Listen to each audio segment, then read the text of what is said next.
Hello everyone, welcome to the class. Now in this class we'll come across the various commands in the Termux. First, we'll know what is the show command. For that, we'll type apt show and the package name. The show command will give all the details of the packages.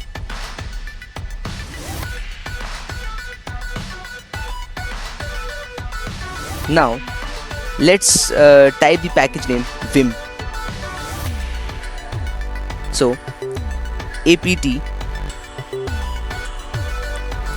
show and the package name, that is vim. So we'll get the package name, the version, the maintainer and the installable size, like the downloadable size also there, the install size also there, all the dependencies, the conflicts, then apt source, also the description which gives that it is a vi editor. So apt show vim, I means the show command gives us all the details of the packages.